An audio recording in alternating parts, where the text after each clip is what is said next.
ខ្លាំងមិនពេលដែលមកចង់ទិញឡានក៏ជាចង់បានឡានដែលមានតម្លៃធូរថ្លៃត្រូវអត់ប៉ុន្តែឡានដែលមានតម្លៃធូរថ្លៃហ្នឹងអាចនឹងអត់មានមុខងារអីដែលបងចង់បានទេហើយបើសិនជាបងចង់យកឡានទៅថែមមុខងារអីដែលសំខាន់ដែលចាំបាច់វិញគឺប្រកាសជាត្រូវថែមលុយទៀតហើយត្រូវអត់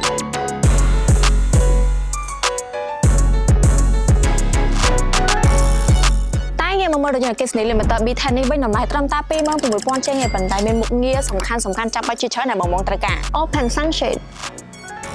ឡាន Disney ខ្លះតម្លៃត្រឹមតែ 20,000 ជាងមែនប៉ុន្តែមានដំបូលលើទេហើយបើសិនជាបងចង់បានដំបូលលើបងត្រូវថែមលុយចន្លោះពី$800ទៅ$1,200 ដែរឡាន Disney ខ្លះវិញតម្លៃ 20,000 ជាងដែរប៉ុន្តែមានអីក្រៅត្រជាក់ទេហើយបើសិនជាបងចង់បានប្រកាសជាត្រូវថែមលុយចន្លោះពី$600ទៅ$900 ដែរ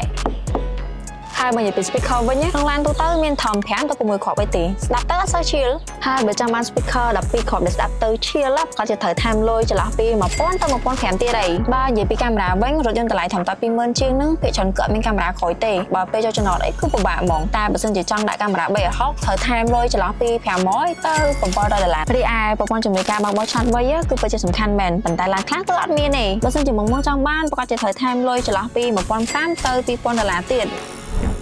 ចឹងបើសិនជាបងចង់ទិញឡានដែលមានតម្លៃត្រឹមតែ 26,000 ជាងប៉ុន្តែមានមុខងារទំនើបទេបើបងចង់បានមុខងារទំនើបទាំងអស់នេះបន្ថែមបងក៏ជាត្រូវថែមលុយចន្លោះពី$4,400ទៅ$6,300ដែរប៉ុន្តែបើសិនជាបងទៅរយៈ Disney Limited B10 យើងវិញតម្លៃត្រឹមតែ 20,000 ជាងហ្នឹងគឺបងមានមុខងារដែលខ្ញុំនិយាយមិញទាំងអស់អត់ចាំបាច់ត្រូវការយកទៅថែមថយអីទៀតទេអញ្ចឹងបងចាំបានរថយន្តដែលមានតម្លៃ 26,000 ជាងប៉ុន្តែអត់មានមុខងារទំនើបឬក៏ចាំបានរថយន្តដែលមានតម្លៃ 26,000 ជាងដែរប៉ុន្តែមានបរិបេណគ្រប់យ៉ាង